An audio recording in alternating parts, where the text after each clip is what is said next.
Cal-Banyan's Hypnosis, etc., where we bring you all kinds of cool stuff about hypnosis and etc., stuff related to hypnosis.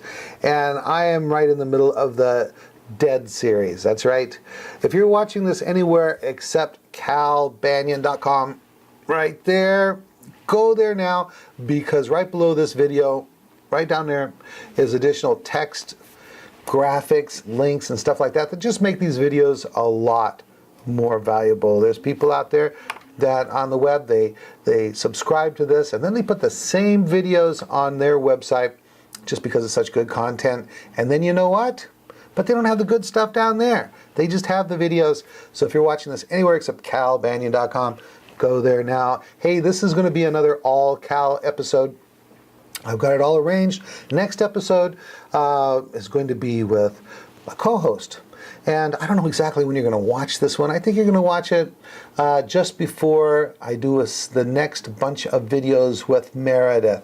And Meredith, she's just gushing with enthusiasm after having completed the Solid Gold Weekend and getting herself all set up to do the NGH convention where she'll be doing a talk. All right. By the way, let me just tell you, I'm so doggone proud of our co-hosts, Celeste Hackett, L. Ron Ferguson, Meredith Locker, for stepping up. Did you know they do the podcast? They get no money for it. They don't get any percentage or anything like that. They just do it to help out. Just to help out, to help me out, to help you out, to lift the profession. And I really admire that, that they would do that for you guys and for us. And, send them a love email and just say, hey, thanks for what you do. All right, here we go. Oh, before we get started, Week of Power Advanced Hypnotherapy Certification course, May 20th through the 26th, early registration discount. I forget to mention this sometimes, but all of our programs, except for the ones we have with the NGH, because they are running those programs like at the convention, but all of our regularly scheduled programs tend to have early registration discounts. So you can save hundreds of dollars if you will take advantage of the early registration discount. And so there's Week of Power, it's coming up in May, so that means there's early registration discount. I always look over there because that's where my big schedule is on the wall. And we've got the NGH approved Banyan Hypnosis Certification Super Course with 5-path and 7-path coming up in July and coming up in October, and both of those qualify for early registration discounts. So go there. A good place to find out the schedule. Probably be a link right down below, take you to either hypnosiscenter.com or hypnosis.org. Oh, and by the way, last video I said go to hypnosis.org now and learn how to do the rapid induction. It's free. I'll send you a link to the video, and if you haven't done it yet, you say, oh, I forgot, I didn't have time, do it now. Hypnosis.org. Right there, right below us. If you don't want to type it in, there's probably a link right down below. Go there now, and I'll send you a link, and you'll get that how to do the Elman-Banyan induction, and you can just take the old progressive relaxation, give it the burial it deserves. Now, continuing with the Dead series, the DEAD series, things that should be dead in the hypnosis profession. Oh, I just got some ideas. Some things that should be dead that I need to write down here, because you know what, I want to cover them, and I'm going to put them right down here. Dead. Sleep under. Okay, that'll get me started. All right, Dead series. What's next? I'm sorry, ladies and gentlemen out there who I respect. You've had what I call classical training. And in classical training, you know what they do? They say things like, you should always use suggestibility tests before doing your hypnosis session. And they'll cite some reasons, and the reasons might be it warms up the client, helps you to build rapport with the client. It might help the client to feel more confident that they can do hypnosis, and they might, if done expertly and everything goes right, It might make them feel confident in you and as a hypnotist and all this stuff. Oh, one other thing they like to say is suggestibility tests help you to find out whether or not a client is going to respond well to a permissive or a directive induction. Okay, and all of those are very, very good reasons for doing suggestibility tests if nothing goes wrong. There's the catch. If nothing goes wrong. I mean, if they pass every single suggestibility test, then all those things are true. It warms them up, helps to build rapport, it helps to build their confidence, and if you need the information, which I don't, you can learn as to whether or not you should use a permissive or a directive induction when you're working with the client. Now, here's the problem. I've said it before, said it again. I know I will say it again. In fact, I just wrote my latest article for the Journal of Hypnotism, and I say it, this is it. Hypnosis is a confidence game. If you don't get their confidence, there's no game. And any failure on your part or on the part of the client lowers their confidence. Now, let's talk about what tests are. A test is only as good as its ability to fail someone. That's right. A test is like a razor. It cuts a population. And there's the pass and there's the fails. Some people pass and some people fail. And if you start doing suggestibility tests, some people are going to pass and some people are going to fail. And my thoughts on this, you should never, ever, ever, ever do any kind of test with a client that has any possibility at all within reasonable realm of thinking that they could fail. Like, how do you get out of that? Let's say you do that. You know, you say, okay, I want to do a little bit of work with you to find out a little bit about you and your hypnotizability. And you have them do the hand clasp test. And you say, try to pull them apart. And they pull them apart. How do you recover from that?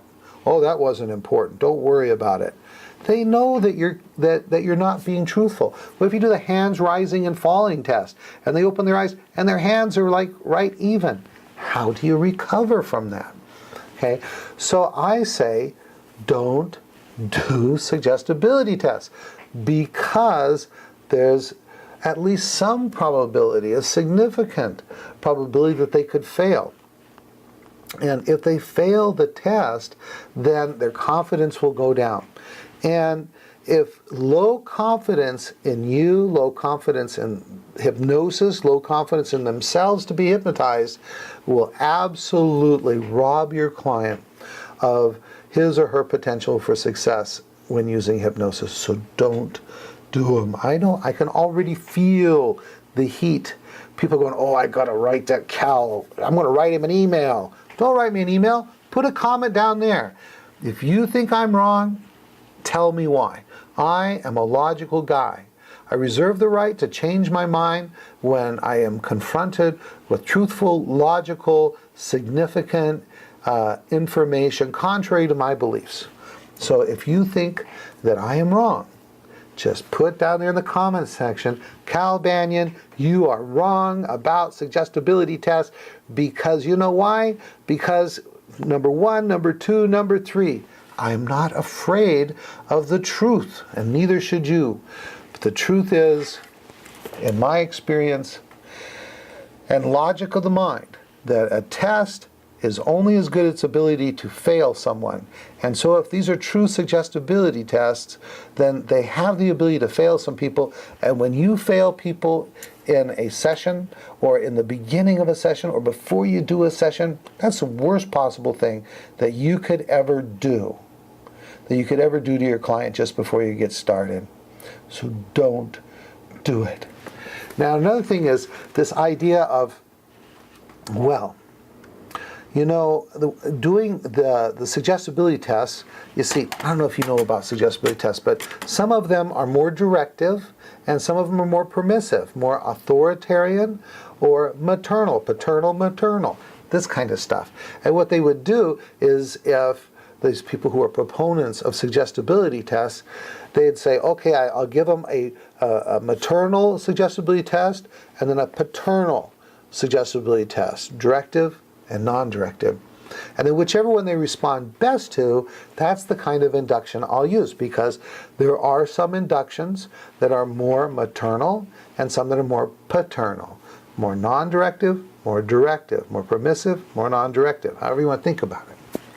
Okay, which basically means, I can't give a whole course here on this short video, but permissive is where you're kind of saying, gosh, you ask people to do stuff, and you get their permission to do stuff. Like you say, gosh, if you don't mind, I'd like you to just take a nice deep breath, and then when you feel like it would be really helpful if you just exhale it and just allow your eyelids to close. Now that's being very maternal, being very permissive, non-directive kind of thing, as opposed to the more directive way where you say, take a nice deep breath, exhale, close your eyes, which is more instructional. You just give them some direction and they follow it. Now, all things being equal, the directive approach is more efficient. It just takes less time. And I could do another whole podcast on why you should do directive instead of permissive, and the exception to that rule of when you should do permissive instead of directive. You know, people say, Cal, aren't you afraid you're ever going to run out of stuff to talk about? I mean, here I am, over 260 episodes, and I have not run out of stuff to talk about. Hypnosis is like evergreen. It's always going to be interesting. We're always learning new stuff. Everybody has an opinion, and I just don't think I'm ever going to run out of stuff to talk about. And then when I have co-hosts on, like Elron and Meredith or Celeste or whoever, like Dr. Dwight Damon, president of the NGH, then they have their opinions. So we're never going to run out of stuff to talk about on this show. So, what should you do? You should just, all right, talk about this in class. You know, I have people that come to my class, they got maybe a GED, or they might have a high school diploma, or a bachelor's degree, or a master's degree, or PhD, or MD, or they might be licensed or unlicensed as mental health professionals or medical professionals. And I told them, you know what the biggest, best degree you could ever have coming into this profession? And I say an LE, not a MA, not a BA, BS, PhD, PsyD, or any of that stuff. It's an LE, and that is life experience. One of the best things that could ever happen to you in this profession is to be 30 or 40 years old, having been employed, having helped to raise a family, this kind of stuff, interacted with people. Because life experience is people experience. And you get a feeling just from having been around the block a few times, of having to deal with your family, or having to have dealt with people at work, that. Some people you got to be more permissive with, and some people just take instructions and get the job done. And we've been honing that skill for 30, 40 plus years. And you know what? Just in a few minutes of talking to someone, 5 minutes, probably even less, probably in a couple minutes, as soon as you've had a little bit of dialogue with someone, you get an idea as to whether or not they're ready to just follow instructions, or if you have to kind of cajole them into doing things. And so I don't think that suggestibility tests are really required for you to determine whether or not you need to proceed in a permissive or directive kind of way. Okay, so what do? The Elman-Banyan induction that I talked about last episode can be given in either a permissive or a directive tone. And mostly, by the time you've done your pre-talk, pre-hypnosis talk, designed to remove fears and misconceptions, by the time you've done the pre-hypnosis interview where you've listened to their complaint, find out what their goal is, what they want to change, and you've been there listening with positive, unconditional regard, joining their side to work against the problem, you have been building rapport and trust. then when you are ready to actually do the hypnosis, you can probably move along in a directive way. But if you need to be permissive with them, that's okay.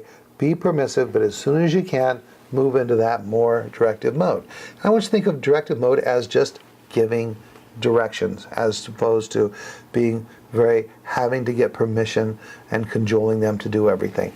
And so, for example, when we start off with the Elman-Banyan induction, we're just going to get permission. We have them sit down in the chair, and we say, would you like to do hypnosis with me now? You look for any signs of discomfort, anxiety. If there's anxiety or discomfort, ask them about it, and answer any questions they might have. Put them at ease with doing hypnosis. And when that is done, then the pre-talk is really done. Even though you thought it might have been done, once they are now at ease with the idea of going into hypnosis, we just say, can I have permission to touch your hand, your arm, your shoulder, maybe even your forehead? They say yes. You say, take a look at my hand, take a nice deep breath, exhale, close your eyes. And then just proceed in that very kind of matter-of-fact, semi-relaxed directive tone. You might proceed with something like this. I'd like you to take your attention to your eyelids. You can relax your eyelids so much that they just won't work. Once you're sure that you've done that, give them a check to make sure they won't work. So that would be an example of a directive, very just giving directions kind of tone. So you don't need to do suggestibility testing. I was having a conversation with an individual with probably 55 or 60 years of experience in the profession. And he was really sold on this idea that we have to do suggestibility tests to be effective and to hypnotize people. And I had to just tell him, with all due respect, I love you, man, but we've conducted at our center thousands and thousands of hypnosis sessions, successfully helped a gazillion people, and we never do suggestibility tests. So obviously they are not required. So please, if you don't agree with that, please leave a comment down below. Now, let me get a couple things. Remember, I was writing some stuff down. Some other things that need to be dead, D-E-A-D, I'll just squeeze them in real quick, is the word wake up. Now when you're emerging someone from hypnosis, say emerge, don't say wake up. If you tell somebody in a moment count from 1 to 3, and then you're going to wake up, the problem is hopefully they weren't asleep. If they were asleep, that's not hypnosis, right? And if you give the suggestion that now they need to wake up, that implies that they should have been asleep, and if they weren't asleep, which we don't want them to be asleep, what will happen is they will think, uh-oh, I didn't do it right, and it didn't work. And that's the worst way you can end a session, is with that doubting mind, and because it'll start to undo all of the work you've been doing. In most cases, we got to get rid of the word sleep. We don't want to say go into a deep, relaxing sleep, okay? Because hypnosis is not sleep.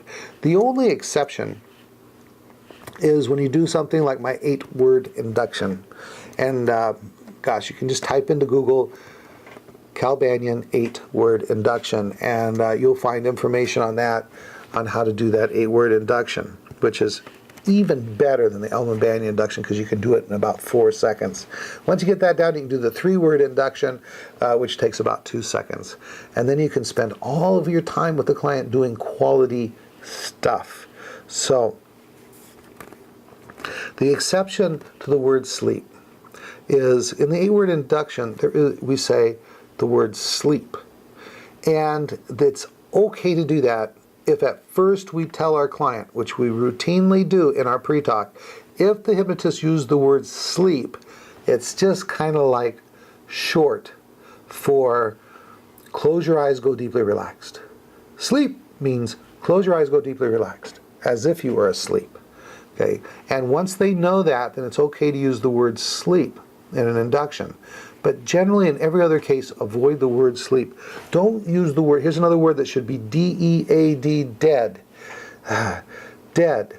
We should not use the word under, going under hypnosis. We don't go under hypnosis. We go deeper into hypnosis, or more specifically, we go more suggestible. We become more and more highly suggestible. So, we don't want to use the word under because it has two very negative connotations.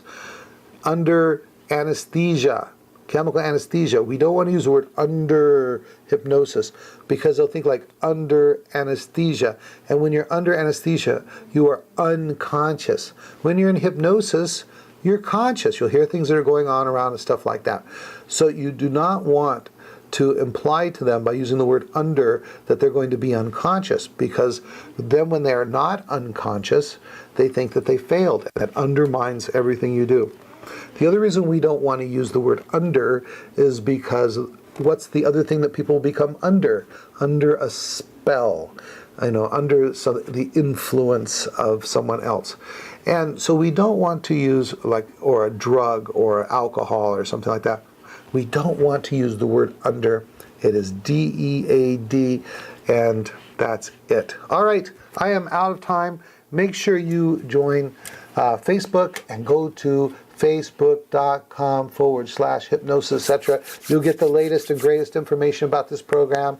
I post little tidbits of information during the week there from time to time about TV shows that talk about hypnosis or use hypnosis, or any other little bits of news that come across my desk. That's a way for us to keep in touch. All right, that's it. Remember, hypnosis.org, hypnosiscenter.com, and of course, calbanyan.com. That's it. Hope to see you at the convention in August. This is Cal Banyan, signing off.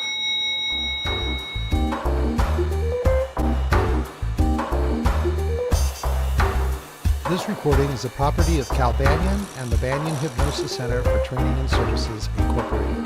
All rights reserved, for private use only, may not be duplicated without permission. For contact information, go to www.hypnosiscenter.com.